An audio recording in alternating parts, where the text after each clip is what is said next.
I have to take a moment to introduce our guest tonight because she's really very special. We've had her before. It's Joan Peters, historian, journalist. If you'll forgive me, the biography is so long and complex, I need to actually read from it. First off, she's the author of the prize-winning book, From Time Immemorial, The Origins of the Arab-Jewish Conflict Over Palestine. This is the book.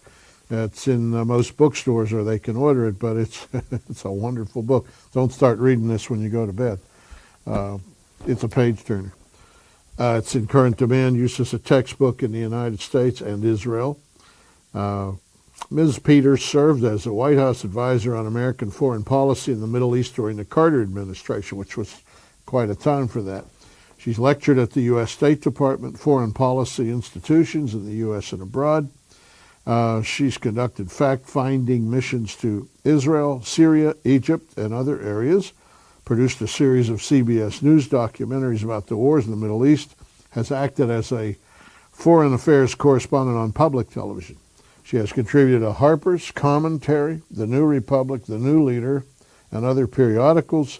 She is currently an advisor, trustee, and executive committee member of the National Committee on American Foreign Policy, based in New York. Joan Peters, thank you for stopping by. Oh, it's my pleasure, always. Look, since your book came out, you're the middle of a lot of conflict and argument, debate, and the first subject we were talking before the program about George Orwell and his way back in 1948, his book where he introduced the term newspeak, and you've kind of taken that term and using it on the spin we're getting today with the situation in Israel and the Palestinians, and you call it turn-speak. Yes, because it's different than newspeak. Yeah. Turn-speak is what has developed in the world as an excuse for an Arab case, because there is no Arab case for Israel. And the Arabs have literally stolen the identity of the Jews to create a case for themselves, and in so doing, they've created a turn-speak. They've turned everything on its head, and that's where my term came from, turn-speak. You know, let me reiterate this part of your history that I remember from when you were with us before. You went over there originally on the other side of the question. You went to defend the Arab position, to write something. You're a historian, you're a professional at digging out the real facts. And when you got there, you changed sides because you found a lot of turn-speak. Yeah, well, it isn't so much that I changed sides. I was an old civil rights activist, and I had thought that the Arab refugees were in the same kind of plight that the African Americans had been as slaves and who were in the South. Oh yeah, and they it looked sell like this, a similar. It's a kind of similar packaging. Yeah. And I went to the camps in Lebanon, and I saw the differences from what I'd thought, and I realized that the Arab, well, there were so many layers upon layers, that it's quite scary, because that's how we've gotten this equal sort of, what do we call it? Is it a moral equivalency? Yeah. Moral equivalency. Yeah. It's like saying that Hitler was as equally guilty as the Jews, whom he burned to death, or he did whatever he did to. For some reason, there has been a blind spot in the world since 1948. Well, it's not some reason. It's because there's been a huge amount of very active blinding. Yeah. You were going to read a passage. I would in love to. Turn-speak. Yeah, this is fascinating the way. Yes, it's from my book, and it's in the conclusion, and it's after I've done an awful lot, 10 years of research and putting together. But I'll just read this one brief bit to you, and then I'll take it apart. All the myths surrounding the Arab Palestinians are based on the same premises. 1, the Palestinian people have had an identity with the land. Well, let's stop right there. First of all, the use of the term Palestinian people as being Arabs is an immediate public relations coup.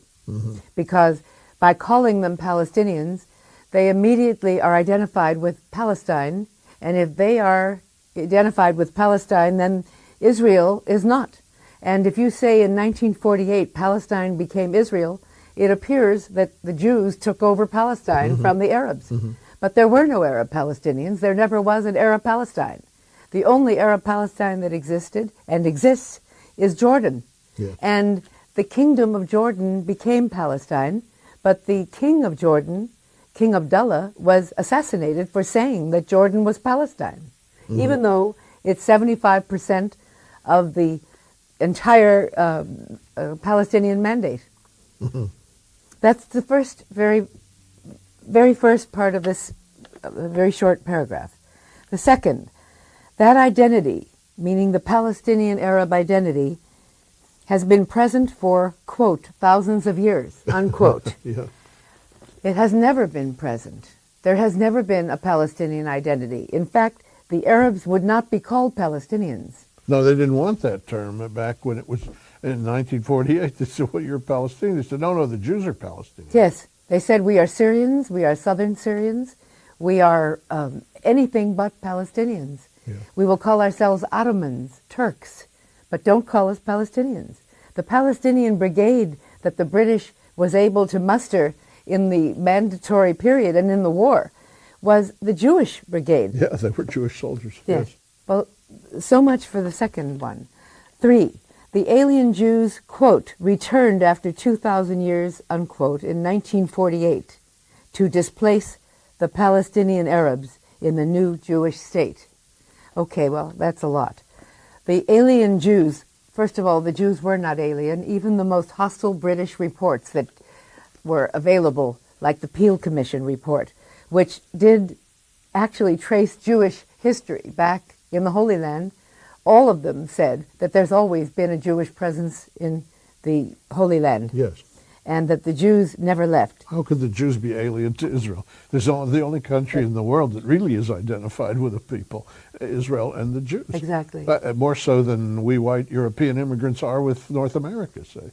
Well, it's exactly right. And it's hard to imagine, but that is what they're called now. You've seen the publicity as much as I have. Yes. You've seen the kind of handouts we get Oh, yeah. when we go to the State Department. You've seen how they call them alien. Yeah. And the Arabs are the natives. The natives, yeah.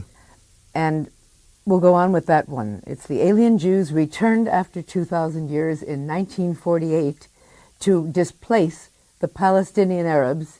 Now we'll stop there. To displace the Palestinian Arabs, okay? The displaced persons in the Middle East were not the Arabs. They were the Jews. Yes. There were 900,000 or so who were forced to flee without their property from Arab countries in 1948. Nobody knows about the Jewish refugees. Yes. They are displaced. They were chased out of Arab countries. They were, for fear of their lives. Yeah. But the Arabs who are called refugees, and this started can I do a little bit of deviating from this? Joan, you're free to say what you like on this program. The idea of displacement of Arabs was one of the driving forces that started me on this book, because I thought they had been. And a number of things have suddenly become very clear in the process of writing this book. It wasn't so sudden, it was 10 years. But what was the first thing that ever happened, do you think? It was a slight definition change in the United Nations archives. Mm-hmm. And the definition change was so overwhelming that I didn't even pay attention to it the first time. The definition of a refugee in the world is that any person who has been forced to flee from their livelihood and their lands from time immemorial, who has lived there a long time, will in fact be qualifying as a refugee. Oh. They have long-lived status in the country they left. Okay. And in the case of 1948, the Arabs actually had a separate Arab refugee agency called UNRWA, just for Arab refugees from Israel, not from anywhere else. The rest of the world, and there were 50 million refugees who were created, the need was incredible after the Second World War, so that there were enormous numbers of refugees. They were all under the rubric of a World Refugee Organization, except for the Arab refugees from Israel. They created a special agency. And in that agency, and in that definition, they changed the definition of refugee for Arab refugees from Israel to any person who had been in Israel 2 years before 1948. Oh, yes. Yeah. Now, if that's the case, it suddenly came to me, and I went back to this definition change, and I thought, how could they do a definition change that was so United Nations oriented and had to be inclusive of so many thousands of people for it to happen, when in fact these people are long-lived natives from time immemorial.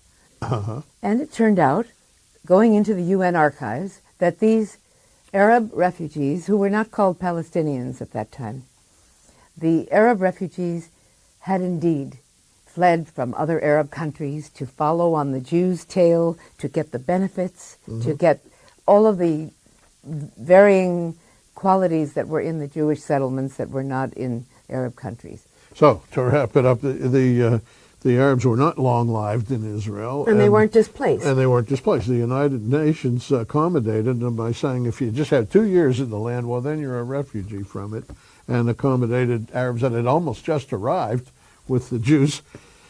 There's nothing wrong with that, you know. I mean, there's nothing wrong with an Arab wanting to better himself. Not at all, but... And a nomadic tribe is... we studied about nomads in high school. We know that there are wandering peoples in the desert. Yes. It's a very noble profession to Yes, wander yes. and find your land where you can and move on. But not when it's at the expense of a whole people. Not when they're about to steal the entire persona of the one Jewish country in the world. Yeah. She's Joan Peters. She has so much to say. I hope we'll be able to get it said, but she's the author of From Time Immemorial. You really need to read the original. And she's what is called in the business source material. You know, in our newsletter we quote different, I don't know, Cal Thomas and Joseph Farah, different authors, Daniel Pipes and so on, who we rely on and trust and who are, they say things in editorials and we repeat them and we quote them. But they're not exactly source material. They, in turn, look at Joan Peters and people like her book, her research, her life's work to get their ideas. She is source material, and I'm glad we can bring her to you today. Back with her after this. You know, Israel's usually ahead of things, and Isaiah spoke about turn-speak, Joan, 3,000 years ago almost. In Isaiah 5:20, he says, "Woe unto them that call evil good and good evil."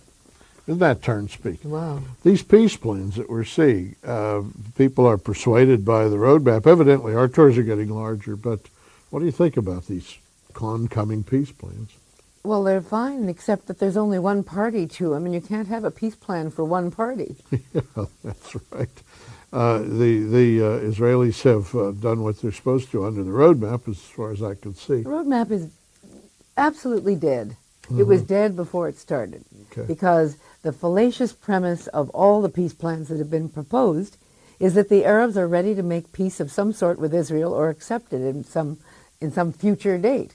And up until the present, and I believe into quite a long time in the future, until there's some reform of Islam, there will not be a possibility of a peace plan, because there have to be two parties who, in some way, agree to agree. And it seems like almost propaganda to say there needs to be a Palestinian state in the middle of Israel. This will cause peace. You have any confidence in that? Of course not. They don't want a Palestinian state in Israel. They want Israel. They want a Palestinian state wherever there is a Jewish land. And if it wasn't there, it would be wherever it was, the Arabs would want it. The Palestinians are an invention of the Arab League. The Palestinians did not exist. They are a wonderful group of human beings, just like any other group, before they got indoctrinated by their schools into hating and killing Jews. That was fine. But today, the Palestinians do have a land. Even if they don't deserve it, they have one. They have 3/4 of Palestine, called Jordan. Yes. And, you know, people have said, oh, Jordan will never accept this. But you know what? They aren't going to have a choice, because everything else is sort of being ruled out. And there is going to come a time when, if not more, there will at least be a federated state of the Palestinians, which will be inclusive of the East Bank and all of Jordan. And Israel will be able to retain this tiny piece of land in the world that it has. There is no other solution. Well, the indoctrination is on the level of children in school books and so on. It's getting worse as we go because these children grow up and become teenagers and suicide bombers and zealots of all sorts because of their early training. Well, Can something be done? you know, there are many studies being done now, very expert studies that are taking the school books, they're taking the infant, literally infant indoctrination. Mm-hmm. They're taking the camps, the children's day camps of the Palestinian Arabs in the West Bank. Never mind Syria or Egypt or Lebanon or any of the Arab countries, because of course they all have the same training. Certainly Saudi Arabia is the initiator. But the tiny children are being taught to hate, not just on an emotional level. They're taught to kill. And this is threatening the entire society that we live in. Yeah, it's not just the Jews. It's Americans. It's the West. It's the free world. Yes. They've been bred to hate, and it's very sad because they started out, you know, the 12-year-old Palestinian doesn't know that his family came from Sudan or from Egypt or from Lebanon, or that they didn't have the right to this country, that they are stealing the right from a people who has been shunted around from time immemorial. They don't know that. They are taught that their land is where the Jews are, and they want to kill the Jews. And this is what they're taught.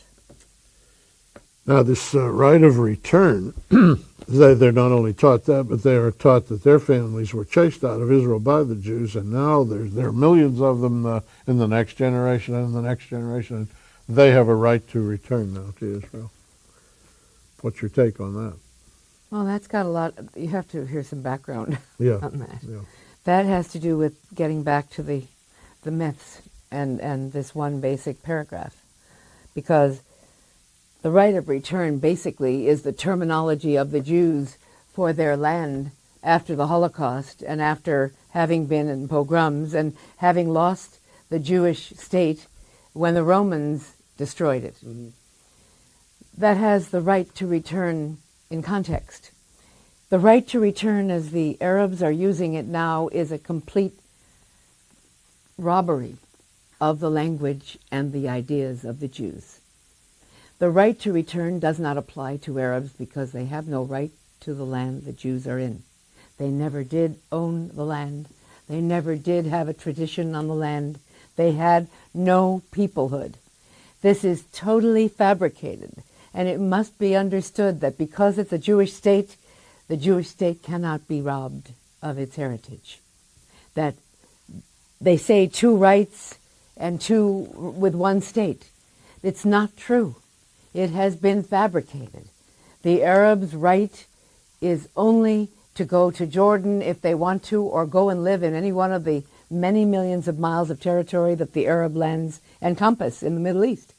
But the Arab League has used and abused these people. They've made them into human bombs. You know, when I wrote my book, I called them human bombs. I called them that virtually. I didn't mean that they were going to be real bombs. It never, in my wildest nightmares. Oh, you wrote it a while back. Yes, but they are human bombs, literally. Yes. And they've been created by the Arab world to mask the hatred against a Jewish state in their midst. And now, it's not just in their midst, it's in America, because they've got the Saudis egging them on. It's all about inciting. And these Palestinians have been incited into a belief that they can only be happy and get an identity, which they never wanted, by the way. Mm-hmm. According to D.H. Lawrence, they never wanted an identity. But they want it because the world has made them want it.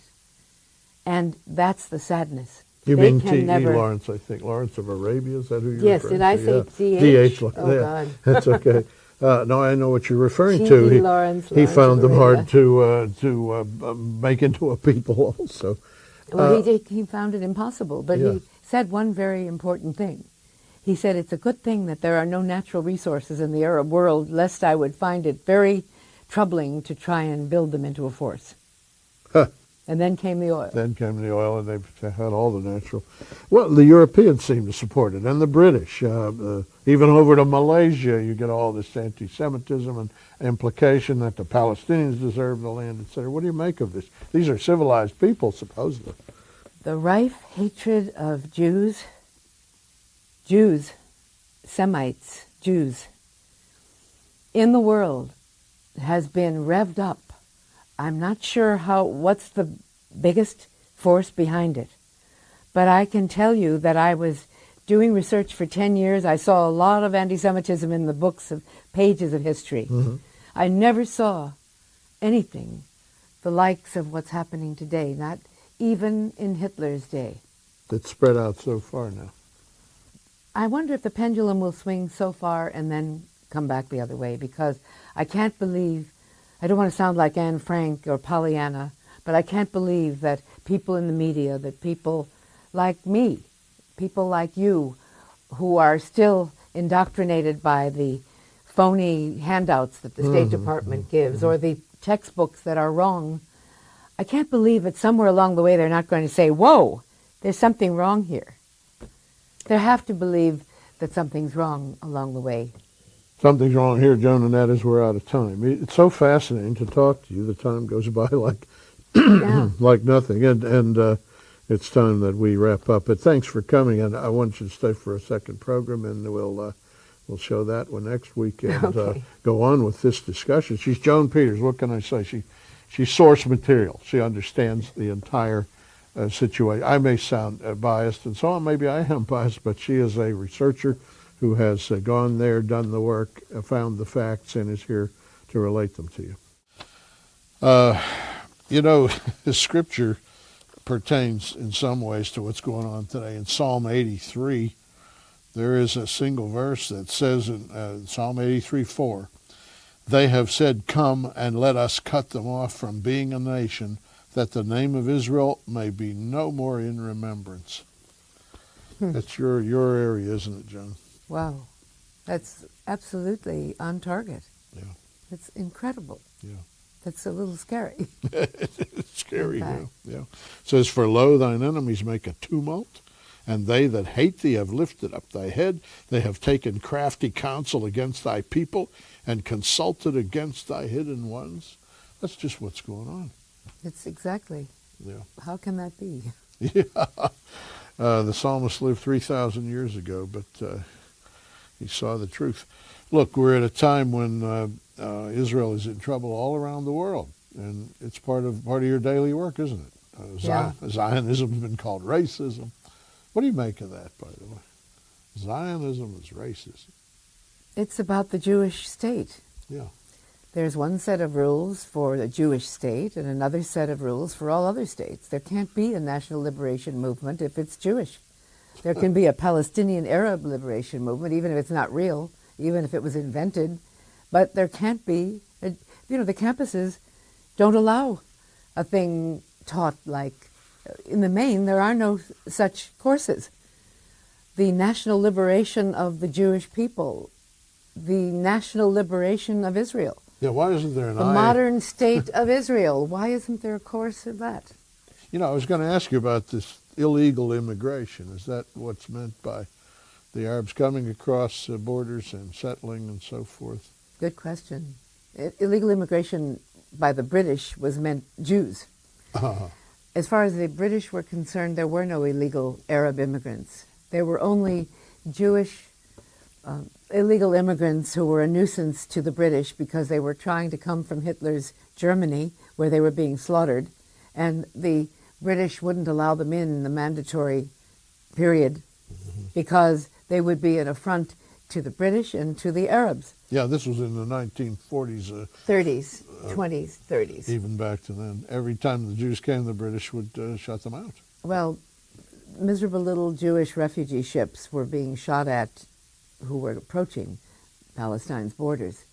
and the coasts were clear, but they couldn't get in because the British High Commissioner, had promised certain Arab effendis and Arab inciting to violence that if they let the Jews in, there would be more violence. There was no nationalism at that time. There was none. There was only what is an age-old hatred of the non-Muslim, the infidel, and that could be incited readily. Mm-hmm. All it needed was a mufti. The Grand Mufti of the area was, in Islamic fact, leader. yeah, he was, but he was, in fact, inciting hate blindly. It had nothing to do with either politics or Israel. And we're seeing it really come to fruition. Finally, the British gave up. The Jews did come in. They reestablished their country, and Well, now they didn't give up for quite a long while. In the meantime, there were thousands upon thousands of Jews who were not allowed into their own homeland, which had been mandated to them in the I would say 1920 was the correct date. That was when the mandatory period began. There was an international mandate for a Jewish national home. That meant Israel. And that was supposed to begin in 1920. The Balfour Declaration merely underscored that. Mm-hmm. But the Balfour Declaration was incorporated into the mandate, giving the Jews international a force of power as a state. What happened was that the British honored this mandate in the breach. Mm-hmm. They called Arabs natives. They called Jews interlopers. They called them intruders. They called them aliens. In fact, they were importing secretly thousands upon thousands of Arabs to Israel, to Palestine, from areas all over the Arab world, and saying that the places were not there for Jews. They said that the absorptive capacity for Jews had been reached in the country, that they had been granted, so that it was so perverted and so distorted going in that by the time 1948 came, it was a continuation of perversion, of immorality. It wasn't the beginning. The Jews must come out and fight for their people and for their country. They fight for everything. The Igbos, the Koreans, the blacks, the whales. Chinese. They fight for everything. They are they're in touch with human rights everywhere, but they are blinded in their own land. That is a phenomenon I've noticed. If Israel, say tourism, depended on American Jewish people to come, I think they'd go out of business. That's right. It's sad. You've been speaking on campuses more than I have. Well, I was, but lately they have been canceling me. They have canceled everything that is Zionist or pro-Zionist or pro-Israeli. And, well, you saw what happened in Canada with Benjamin Netanyahu.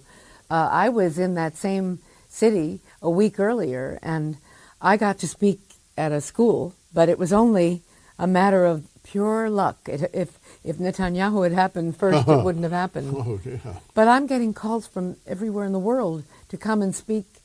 I've had calls from Dublin. I've had calls from Ames, Iowa. I've had calls from Fresno, California. They want to hear your from point Sydney, of Australia. Yeah. They need, it isn't a matter of wanting. They sound so desperate. They are so upset.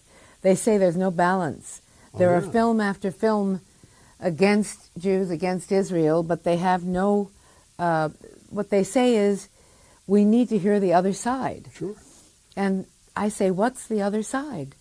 They say, the side about Israel and Jews and their rights. I said, what side are you hearing now? Well, we're hearing about all the rights of the Arabs.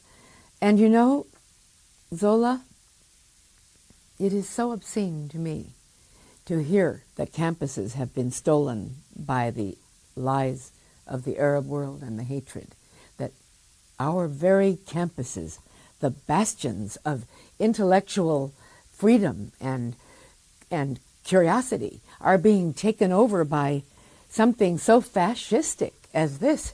I really balk at it, and I don't know what we can do, but we have to do something, because both of us have been very badly beaten by this. Yes. And it's hate. It's pure, unadulterated hate. It has to be tempered, and we can't allow a Hitlerian kind of fascism to take over the campuses, because to give equal time to the lies of Arabs about Palestine and to the Jewish history of their land and how they got it and how they're keeping it in spite of all of the terror, that is tantamount to giving Hitler equal time with the Jews who were walked to their deaths in the ovens. You were reading last week from your from Time Immemorial.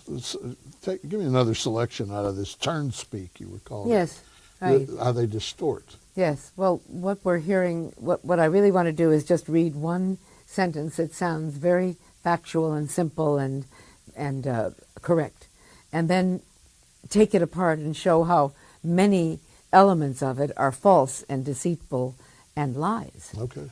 Yeah. I'll do this one.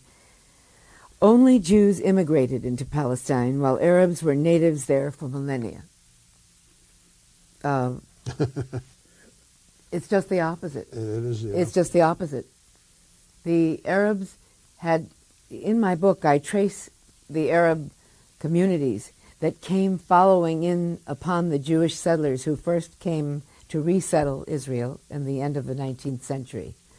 They had what they called ketuvim. The Jews wrote their sort of letters to their people at home, and they called them ketuvim, and they would describe how 10 Arabs would come, and then a whole tribe would end up coming and planting themselves at the foot of a settlement that had just developed, and beginning to try to get the benefits that were accruing to the Jews who had moved in there. And it was a rough territory, so they couldn't stay there very long.